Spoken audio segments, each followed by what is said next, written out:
Je crois l'avoir déjà dit dans le passé, mais si c'est nécessaire, je le dirai encore une fois. Et encore, et encore, et encore, et encore, si c'est nécessaire. Il n'y a rien de plus important que le respect que l'humain pourrait avoir de la part des autres. Il n'y a rien de plus important que le respect qu'on peut avoir pour toi, peu importe ta situation de vie. Écoutez, à travers le respect, vous pouvez gagner des opportunités, des ouvertures. À travers le respect, vous pouvez avoir un job, une proposition d'emploi. À travers le respect, vous pouvez être considéré établi à un point où vous n'aurez peut-être pas pu être établi avec vos qualifications. Ceux qui l'ont déjà expérimenté le comprennent. Le respect sépare les humains, le respect qu'ils reçoivent. Laissez-moi vous dire, il y a une personne il y a très longtemps qui disait qu'ils me haïssent pourvu qu'ils m'écrivent. Qu'est-ce que ça veut dire? Beaucoup de gens cherchent à être aimés, appréciés par les autres, ne comprenant pas que l'amour peut se transformer en haine très vite. On va très vite de l'amour à la haine, mais très difficilement du respect à la haine. Il faut faire très attention. Conseiller à ceux qui me suivent de préférer à ce que vous soyez respecté que d'être aimé. Parce que l'amour est un sentiment très volatile. Hein, l'amour vrai, évidemment, n'est pas inclus, mais l'amour vrai est très rare, vous le savez, vous et moi. Quand on parle d'amour généralement dans nos communautés, il s'agit de «Ah, je l'aime bien, ah, je l'apprécie». C'est de ça qu'on parle. L'amour véritable n'existe presque pas. En tout cas, c'est très restreint, et vous le savez. Donc, au lieu d'être aimé par les gens, d'être apprécié, ah, il est sympa, il est génial, tout ça, cherchez à être respecté par les gens. Quelqu'un qui te respecte aura du mal à te manquer de respect. Il aura du mal à déplacer les paroles. Quelqu'un qui te respecte fera très attention à ses mots, à ses phrases, très attention à ce qu'il dit de toi. Mais une personne qui t'aime peut peu à peu commencer à essayer de pousser le bouchon. Malgré l'amour ou la sympathie, peu importe ce que vous voulez appeler ça. Il faut toujours chercher d'abord le respect. Et même dans une situation amicale, dans une situation conjugale, il est très difficile pour un homme, par exemple, de ne pas tromper une femme qu'il ne respecte pas. Dans notre vie de chaque jour, il y a beaucoup de circonstances à travers lesquelles on peut gagner le respect. Je vous donne un exemple très simple. Un ami vous invite, par exemple. Un ami vous invite à manger quelque part, vous allez assis, tout ça. Et vous n'avez peut-être pas d'argent. Il vous a invité après tout. Vous avez mangé, vous avez bu, vous vous êtes rejoui, vous avez souri, vous avez ri, vous vous êtes éclaté, tout le bazar. Et à la fin, cet ami choisit de payer ou propose de payer. Vous le laissez payer. D'accord, il n'y a pas de souci.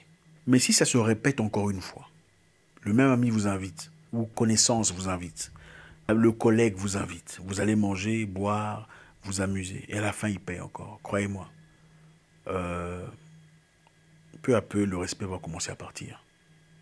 C'est vrai que ça dépend du type d'amitié.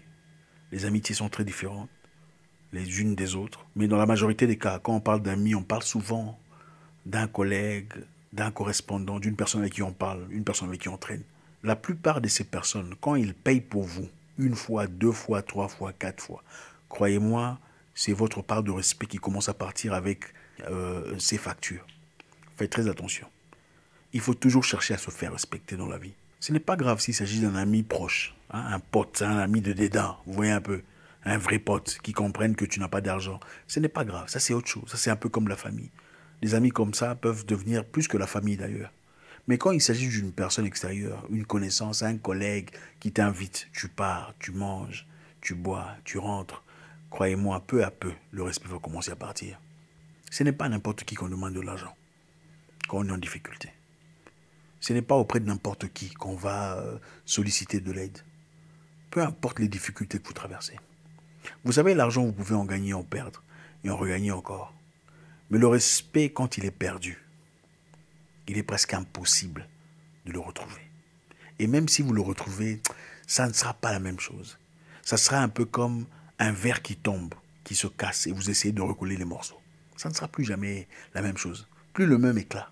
Quand vous allez avec quelqu'un, par exemple, vous êtes en difficulté financière, tout le bazar. et vous devez payer quelque chose. Il vous donne 50 dollars pour payer. Vous payez 50 dollars, on vous rend 10 dollars parce que la chose coûtait 40 dollars. D'accord? Vous voulez acheter quelque chose qui coûte 40 dollars et il vous donne un billet de 50 dollars. Donnez les 50 dollars, on vous remet les 10 dollars. Pourquoi on met l'argent dans la poche? Oui, beaucoup de gens prennent le 50 dollars, donnent, quand on lui rend les 10 dollars, au lieu de rendre les 10 dollars au propriétaire, il met les 10 dollars dans la poche et fait semblant comme s'il avait oublié. Pourquoi on fait ça? Comment voulez-vous qu'on vous respecte? Vous pensez que cette personne-là ne remarque pas ces histoires? Même si elle ne dit aucun mot. Quand on est en difficulté, la meilleure chose que l'on puisse faire, c'est faire preuve d'honnêteté. Quand une personne réalise combien tu es honnête, malgré les difficultés que tu traverses, il se sent quelque part redevable et ça donne envie de te présenter de l'aide, hein, des moyens de sortie. Il ne faut pas se... Regardez, au nom de la faim, il ne faut pas perdre sa valeur, perdre son visage, perdre la face pour des très petites choses. Vous sortez avec un ami, vous allez faire des tours en voiture. Vous allez visiter des gens, vous avez des courses à faire, vous faites des courses ensemble, dans sa voiture.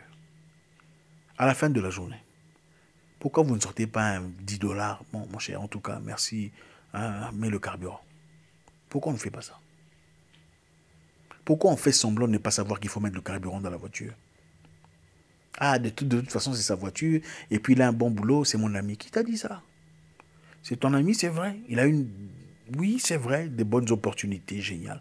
Mais est-ce que ça change le fait que tu peux être assez responsable et te mettre à ta place pour sortir un petit 10 dollars, disons, mon cher, ah, mets le carburant.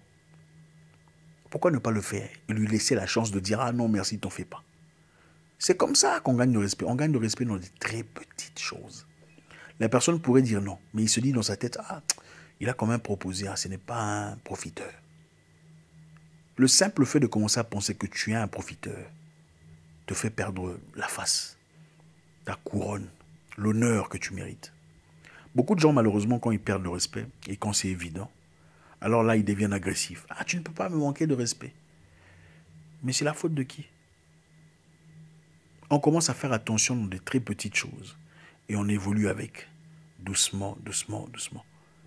Que les difficultés que vous traversez dans la vie ne vous poussent pas à perdre votre couronne. Votre couronne est la chose... S'il y a une seule chose que vous puissiez garder, si vous aviez à perdre tout ce que vous avez, en termes d'argent, en termes de moyens, c'est votre couronne d'honneur, votre couronne de respect. Le respect est très capital dans nos sociétés. Le respect est sacré. On peut avoir un grand frère qui n'a pas de l'argent, un oncle qui n'est pas assez stable financièrement.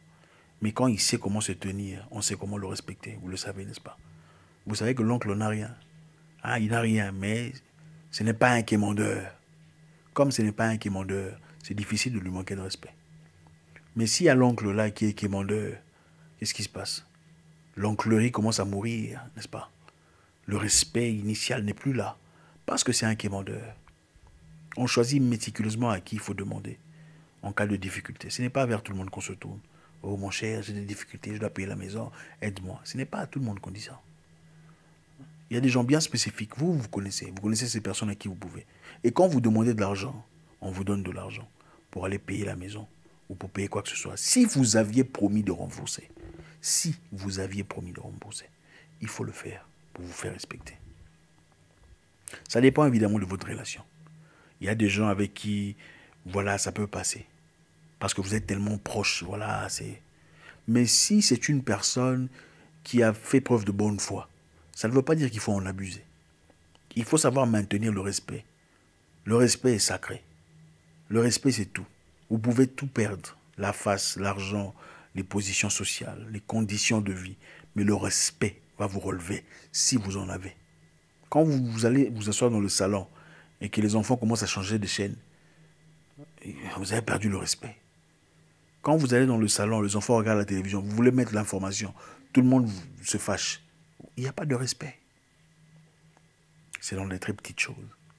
Quand vous sortez avec des copains ou des copines de longue date, mais ça fait longtemps que vous n'êtes pas vus, faites très attention. Comment vous consommez, ce que vous donnez, ce que vous recevez. Faites très attention parce que les gens observent. On peut faire semblant, tout ça, mais on est en train d'observer ce qui se passe. Qui a acheté quoi? Vous le savez. Moi, j'ai acheté du champagne. L'autre a acheté ça. Elle est là, acheter. Là, elle n'a rien foutu. Les gens parlent. Tu peux avoir la bonne foi, être quelqu'un de bien, mais ça ne veut pas nécessairement dire que tous ceux qui sont autour de toi réfléchissent comme toi. Il faut comprendre les humains. Les humains sont généralement manipulateurs à leur propre égard. Ils veulent leurs propres avantages et cherchent à tout prix, coûte que coûte, vaille que vaille, comment se positionner au-dessus de tout le monde, d'une manière ou d'une autre. Il faut savoir se faire respecter. Quand vous allez dans un milieu, vous avez un peu d'argent, il faut donner aux gens. Oui, vous gagnez en respect. Les domestiques, les sentinelles, les gens du quartier. Ah, mon cher, ah, monsieur, prenez. Il faut savoir faire, créer de l'influence autour de soi. Ce n'est pas gaspiller de l'argent inutilement, c'est stratégique. Il faut savoir se faire respecter.